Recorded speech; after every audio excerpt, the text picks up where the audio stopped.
Hello sir, नमस्कार। आज हम बात करेंगे आरबीआई न्यू गाइडलाइन के बारे में। आरबीआई की न्यू गाइडलाइन हमने आपको कई बार इसमें बताया है कि आपका लोन, यदि आप लोन नहीं दे पा रहे हैं, देखिए आपके पास जो रीज़न है वो प्रॉपर होना चाहिए। आप जानबूझकर लोन नहीं दे पा रहे हैं तो निश्चित है आपको फंसना ही फंसना है। लेकिन यदि आपके पास सही प्रॉपर रीज़न है कि आपसे पैसा नहीं है, रियल में आपके पास जॉब नहीं है, रियल में आपका जो सर्विस था वो ख़त्म हो गया है, नहीं मिल रहा है, आप ढूंढ रहे हैं और आपके पास पैसा नहीं है लोन देने के लिए, तो ये आरबीआई की गाइडलाइन आपके ऊपर लागू होती है कि अब आपके ऊपर किसी भी प्रकार का कोई भी लीगल एक्शन नहीं होगा। यदि आपने क्रेडिट कार्ड ले रखा है या अनसिक्योर्ड लोन ले रखा है तो आपके ऊपर कोई भी लीगल एक्शन नहीं हो सकता। क्योंकि देखिए, लोन लेना, पर्सनल लोन लेना और या क्रेडिट कार्ड लेना, जो लोन या कार्ड आपको सिविल स्कोर के आधार पे दिए जाते हैं। सिविल स्कोर क्या होता है, इसके लिए पीछे वीडियो देखिए, और यूट्यूब पे कई सारे वीडियो हैं सिविल स्कोर को लेकर, अगर कहेंगे तो फिर से एक मैं बना दूंगा।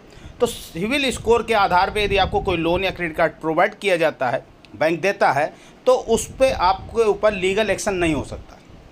लीगल एक्शन लोन के नाम पर केवल दो ही हो सकते हैं। एक होता है चेक बाउंस का केस 138 यानी 138 धारा के तहत ऊपर अगर हम चेक दिया है और वो बाउंस हुआ है, बैंक उसको 3 बार बाउंस कराता है और उसके बाद आपके ऊपर लीगल एक्शन शुरू हो जाता है, कानूनी प्रक्रिया। इसमें भी कोई बहुत बड़ा रॉकेट नहीं होता है। इसमें भी आपके लिए एक नोटिस आता है जिसमें आपको जब फाइनल होता है, हालांकि इसमें सुनवाई होती, इसमें आपको वकील की ज़रूरत नहीं है, आप स्वयं जाके अपनी सफाई दे सकते हैं। यदि आप दोषी होते भी हैं तो आपको मात्र 14 दिन की हिरासत में रखा जाता है मिनिमम, और ज़्यादा है तो ज़्यादा से ज़्यादा 2 वर्ष, और जो अमाउंट होता है उसका डबल आपको पेमेंट करना पड़ता है। लेकिन ज़्यादातर देखा गया है कि ये जो चेक बाउंस के केस होते हैं ये छोटे लोगों के ऊपर लागू नहीं किए जाते। बैंक नहीं चाहता, बैंक ये देखता है कि हम अपना केस करें तो हमारा खर्च कितना होगा, हमका रिकवरी कितना होगा। तो अमूमन ऐसे अनसिक्योर्ड लोन इतने बड़े होते भी नहीं हैं जिसको आपको लेकर के बैंक वहाँ जाए। दूसरा होता है, अगर आपके पास कोई आपने लोन ले रखा है जो सिक्योर लोन है तो उसके ऊपर आप सरफेसी एक्ट लगता है।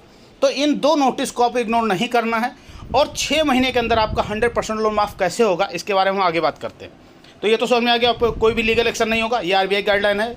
और इसके साथ 100% लोन, यदि आपने लोन लिया, पहली किस्त आपने नहीं दिया तो आपके ऊपर प्रेशर बहुत ज़बरदस्त आ जाएगा, कंप्यूटराइज कॉलिंग आने लगेगी, हो सकता है रिकवरी एजेंट भी आने लग जाए, और पहली किस्त को रिकवर करने के लिए बहुत प्रेशर बनाया जाएगा।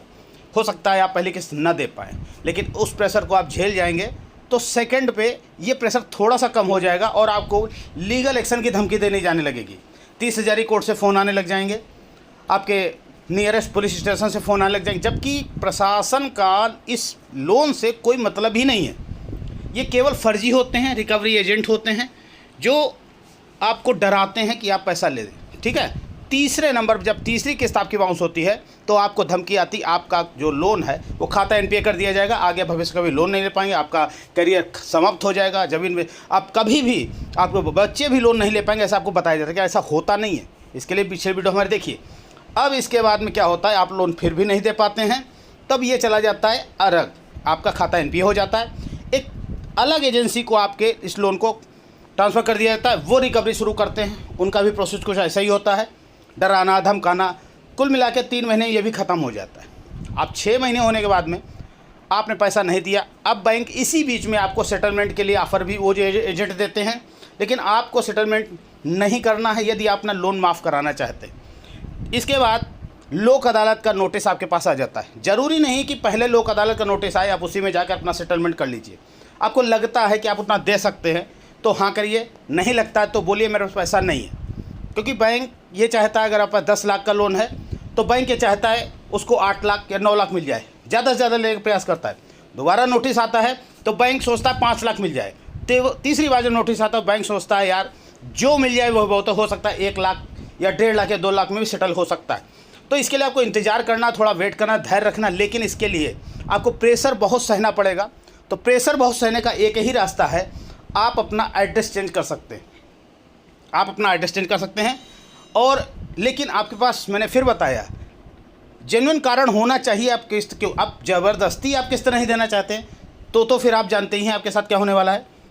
बाकी आप कई सारे लोगों को देखते भी होंगे, लेकिन यदि यह सही है, क्योंकि बैंक जो है वो वेरीफाई करता है, इंक्वायरी करता है, और जो लोक अदालत है उसके माध्यम से भी लोगों से भी जानकारी की जाती है, तब आपको ये ऑफ़र दिया जाता है। तो आपको मेरी बात समझ में आ गई होगी कि आप किस तरीके से ज़्यादा अपना लोन माफ़ करा सकते हैं। 100% लोन माफ़ का मतलब यही होता है कि आपको जो मूल राशि है, मूल राशि में भी 20 से 30%, 25% तक बैंक आपको रिलीव कर देता है। तो इतना आपके लिए कहीं ना कहीं बहुत हो जाता है यदि आप देना चाहते, क्योंकि लिया तो है ही, देना पड़ेगा, ठीक है।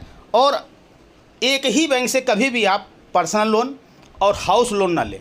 हमेशा अगर लोन लेना है अलग अलग बैंक से लें, क्योंकि अगर एक भी लोन आपका गड़बड़ होता है, आपके पर्सनल लोन का एनपीए खाता जाता है, तो बैंक तुरंत आपको सरफेसी एक्ट का नोटिस भेज देता है, क्योंकि आपने वहाँ से होम लोन भी ले रखा है, और फिर आपको दोनों सेटल नहीं करा पाएंगे और आपका घर नीलाम हो जाएगा। तो इस बात को ध्यान रखें, मैंने पिछली बार कई बार बताया है, एक ही बैंक से दो लोन लेने हैं।